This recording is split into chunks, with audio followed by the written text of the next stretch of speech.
Welcome back to Bears News Fan Report, where we bring you the latest and most exciting sports news every single day. Tonight, we're zeroing in on a development that's been whispered in Halas Hall hallways and now has the football world buzzing. Roschon Johnson, the third-year dynamo out of Texas, is poised to step up as Chicago's powerful number 2 back. Sources tell us the Bears have quietly finalized terms, and Johnson could be the missing piece that finally turns this running game from good to unstoppable. But how did this come to pass? Why now? And what does it mean for Caleb Williams, Ben, Johnson's offense, and the entire NFC North? Stick around, we're unpacking every twist and turn. Let me set the scene. Imagine voluntary OTAs in late May. The practice field at Halas Hall glistens in the morning light. Coaches shout cadence calls, and veteran running backs log inside zone reps. Suddenly, amidst the hustle, there's Roschon Johnson. Helmet off, headset on, working routes with the tight ends and running through power back drills.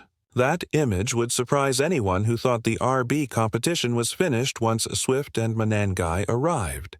Could this be the Bears' stealth signing of the offseason, or simply an internal vote of confidence? Some insiders believe Johnson's spot on the roster was cemented after pro scouting director Jeff King pushed hard to retain him, even as polls weighed veteran free agents. You might recall that before the draft, analysts joked that the Bears would carry 25 running backs this year. Such was the glut of camp bodies. But then Ryan Poles drafted only Kyle Manengai in round 7 and left the rest for free agency, signaling he wanted flexibility. When asked about potential RB additions on AM 1000, Poles mentioned a short list of free agents and the need to see this room in action before splashing more cash. Yet, in that same conversation, he couldn't help but praise Johnson. We know Roschon's a physical runner. That role was out of whack last year, but I fully expect him to play the brand of football we know he has.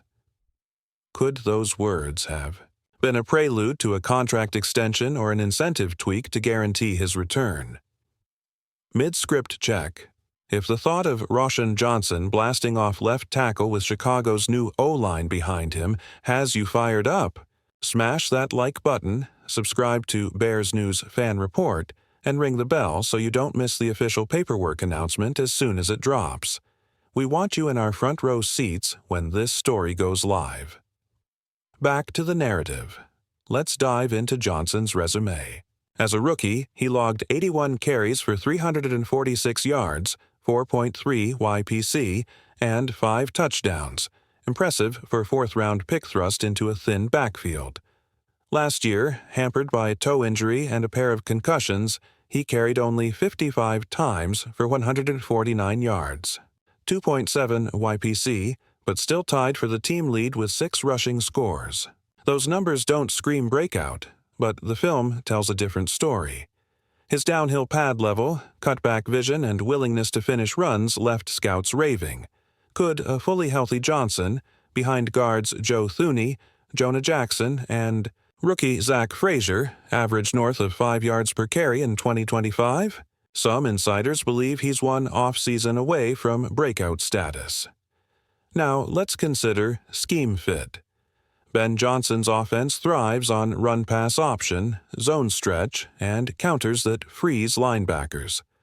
Roschon's blend of power and agility makes him an ideal chess piece. Motion him into the slot for jet sweeps, then hand him the ball on mid-zone dives to punish unprepared LBs. Could this flexibility unlock new layers of play action, freeing up Colston Loveland on seam routes and opening deep shots for Luther Burden III? Fans have already spotted leaked practice snippets of Roschon in H-back alignments, and they're wondering if this versatility convinced Poles that no external back was needed after all. What about the locker room reaction? Word is that Swift, who handled nearly 350 carries last year, and Johnson have already built a rapport, trading blocking tips and studying each other's cutback angles. Running backs coach Eric Bieniemy, known for extracting peak performance, reportedly praised Johnson's growth mindset and veteran poise in meetings. Meanwhile, undrafted rookie Deion Hankins and powerback Monangai will also factor in. But it's Roschon who's earned the trust of coaches and teammates alike. Could his quiet leadership and blue-collar approach be the spark that lifts the entire room? Yet speculation abounds. Some question whether Johnson can stay healthy under the volume needed for an expanded role. Last year's injuries were real. 2 concussions and a nagging toe hampered him. Could Chicago's training staff and improved O-line mitigate those risks? Others argue that Johnson's pass-catching ability, 22 receptions for 162 yards last season, adds another dimension, making him a security blanket on third downs. Fans are debating. If Johnson outperforms Monangai, will polls elevate him to true RB2 status or keep the committee balanced? Since day one of OTAs, Roschon Johnson has been a revelation, popping off the tape with bursts you'd swear belonged to a rookie phenom rather than a third-year vet. In shorts and shells, he's flashed that trademark pad leverage on inside zone reps, driving linebackers back 5 yards before cutting into daylight. Could this be the run game's secret sauce? The missing ingredient that turns an average ground attack into a clock-chewing, back-breaking force? If those flashes translate into game speed, defenses will have to respect both Swift's shiftiness and Johnson's swagger, meaning fewer stacked boxes and more empty field opportunities for Burden and Loveland. Meanwhile, inside sources tell us that Johnson's conditioning has been elite, thanks in part to Bears strength coach Sakatin Webb's revamped program. Coaches say he's adding a pound of muscle a week without losing an ounce of speed. A remarkable transformation for a back who once doubted his ability to handle an every-down workload. Is it possible that Johnson's off-season dedication hints at a career-best season? Fans are already tracking his GPS metrics on practice footage, watching him hit top-end sprint speeds even at the tail end of a full workout. But we can't ignore the bigger picture. Chicago's revamped offensive line will be his launching pad. Center Drew Dalman and guards Joe Thuney and Jonah Jackson have gelled into a mauling quartet alongside Jenkins and Frazier. That could mean Johnson's opportunities go beyond short yardage. Expect him on early down ISO runs, power schemes, and misdirection counters that punish over pursuit. Could the Bears' OL rank in the top 5 for run-blocking grades, lifting Johnson's average to 4.8 yards per carry? Some insiders believe that linebacker synergy is the X-factor few outside the building anticipated. As the preseason opener looms, the Bears have teased split-back packages featuring both Johnson and Swift on the field, an RPO dynamic that forces defenses into impossible choices. Will they key on motion, then get burned by a backside cut? Or crowd the box and leave DJ Moore in single coverage deep? That kind of strategic unpredictability is exactly what Ben Johnson envisioned when he pressed polls to keep Roschon in the fold. Could this multi-back scheme become the offense's identity? One that opponents dread more than 4 wide spread sets. Across the division, rumors have circulated that Minnesota and Green Bay are already adjusting their run-fit drills to account for Johnson's power profile. Defensive coordinators reportedly watched Chubb footage, then saw Johnson replicate those hits in Bears practice, enough to trigger emergency staff meetings. Is it possible that Roschon Johnson's arrival forces a domino effect, spawning mid-season scheme overhauls that leave rivals playing catch-up? Some scouts say Chicago's backfield now presents the toughest 1-2 punch in the North, a dual threat capable of wearing down lightbox defenses over 4 quarters. On the fan front, social media sentiment has swung dramatically. One viral post claimed, "Move over Nick Chubb. Roschon's the real deal," while another wryly noted that polls found a diamond in his own backyard. Ticket sales for the first regular season home game spiked the moment practice chatter turned into practice film, and Bears merch lines are already printing limited edition Roschon tees. Could Johnson become the next local hero, the homegrown, Star who rakes piles of snow to run through opponents come January. Yet, for every optimistic take, there are cautionary whispers. What if Johnson's early success dries up under the rigors of a full NFL schedule? Can his concussion history and that nagging toe issue stay in the past when the hits start landing? For real. Some analytical models project a 25% drop-off after Week 6 for backs who log heavy workloads, especially in December's cold and slick conditions. Could the Bears need to monitor his snap counts carefully, leaning on Monangai or Hankins to shoulder extra load? The balance between maximizing his upside and protecting long-term health will test both the coaching staff and Johnson's resilience. But let's circle back to you. What do you make of Roschon Johnson's sudden ascent? Is he the Bears' best bet to lift the rushing attack into elite territory, or do you still want a bigger-name veteran in the mix? Personally, I love the grit-and-grind feel Roschon brings. Nothing fires me up more than a back who dares defenders to tackle him head-on. But I'm also mindful of the injury risks and the need for depth behind him. I can't wait to read your takes in the comments below. If you enjoyed this extended analysis, smash that like button, subscribe to Bears News Fan Report, and ring the bell so you never miss the latest scoop on Chicago's gridiron crusade. Bear down. Last season, Roschon Johnson flashed glimpses of his potential in spot duty, tallying 346 yards on 81 carries, an efficient 4.3 yards per rush that ranked him among the team's most productive backs despite limited opportunities. He found the end zone 5 times, showcasing a nose for goal-line work that belied his fourth-round rookie status.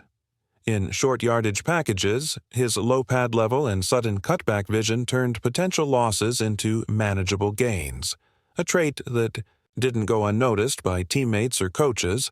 Could we have seen the makings of a feature back if he'd been fed more carries?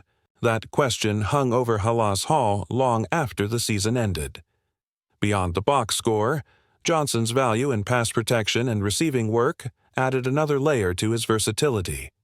He picked up blitzes with the tenacity of a seasoned veteran, giving quarterbacks precious extra clocks before throwing.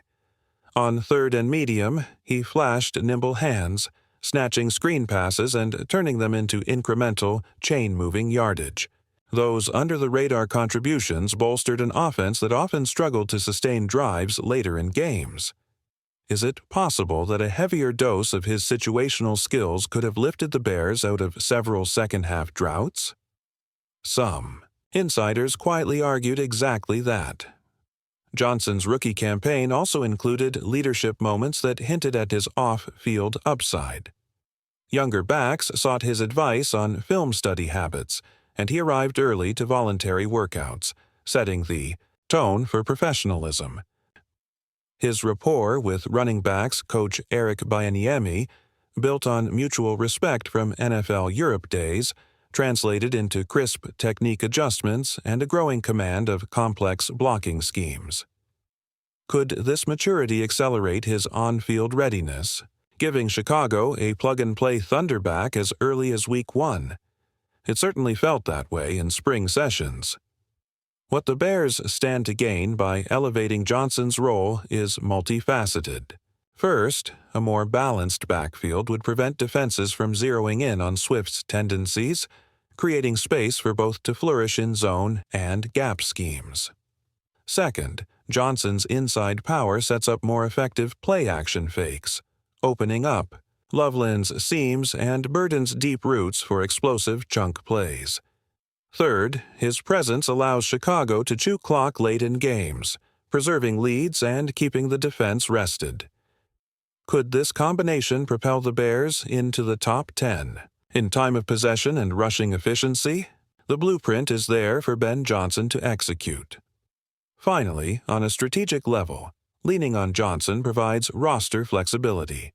By maximizing a homegrown talent, the Bears can redirect free agent resources to other pressing needs, like adding a veteran edge rusher or slot cornerback, rather than overspending on running back depth.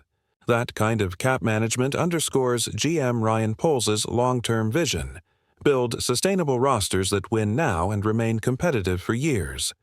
Isn't that the ultimate gain? Victories this season without mortgaging future flexibility? Roschon Johnson's emergence may be the key to unlocking both immediate results and durable success. But what do you think about all of this? Do you trust Roschon Johnson to seize this opportunity and become the pound-and-bounce complement to Swift's speed? Or should Chicago still be shopping free agent veterans like Nick Chubb?